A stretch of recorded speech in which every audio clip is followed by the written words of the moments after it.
Come on. These relationships that you think are so awesome, and you know why and I'll fill you in a little. I'll fill you in, especially the teenagers in the audience, and the young people in the audience who kind of just recently kind of shot an email and somebody emailed them back and a little Facebook thing happened, and a little wink and a little there in the playground, even though it's a separate school, but in recess you saw each other like and like a little bit of that happened. Let me just fill you in a little.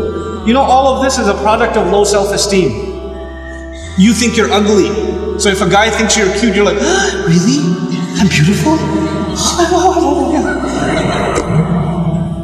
You have low self-esteem. You think nobody's going to like you, nobody's going to want to marry you, and all of that stuff.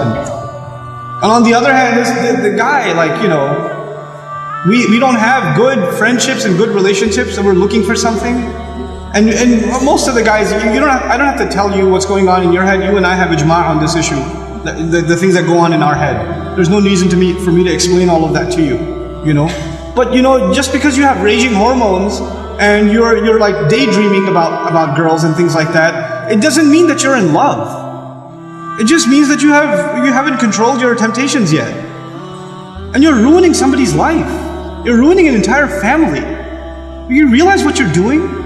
And you call it love? You tell me if she was like 50 pounds fatter, you still be in love? Because she's the same person, same ruh inside her jasad, right? If she was a burn victim or something, if her hand burnt off, or her ear was missing, you still be in love? Or you'd find somebody else to love all of a sudden? And if you can't answer that question honestly, then come on, you're not in love, you're just hormonal. That's all you are, This is what we've done to relationships that are supposed to be beautiful. Marriage is supposed to be a beautiful relationship. It's supposed to be a lifelong relationship.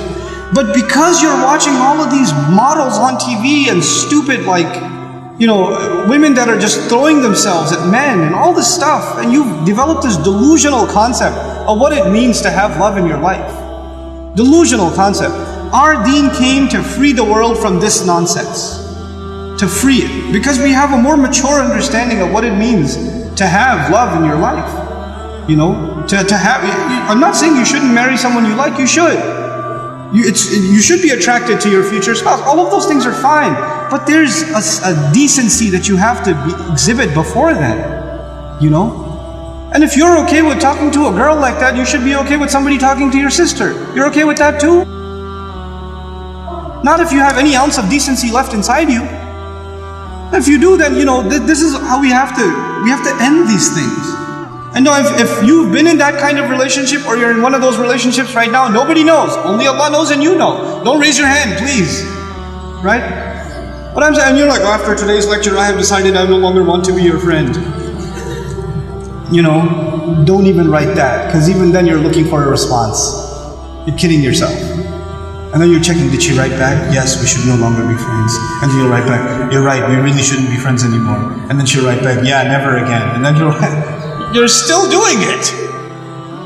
Just stop, just cut it off. Just cut it off. It's not good for you. And guys, I've done a whole series on shame, so I won't repeat the whole thing because it took hours and hours and hours, but I will tell you this. It's okay to be attracted to a girl. Allah put that in you. You're not evil for finding a girl beautiful. It's not haram for you to feel that way. You have to control it. You have to control yourself. Our deen teaches us self-control. And if you cannot exhibit self-control in one aspect of your life, you'll lose self-control in other aspects of your life. Same thing for you. Same thing for you. Control yourself. Control your giggle. Control your overly friendly demeanor in certain situations. Don't be oblivious to, don't say we're just friends, or he's like a brother to me. If he ain't your brother, he ain't your brother. That's it. That's it. Either he's your brother, you share a mom, or he's not. And that's the end of it.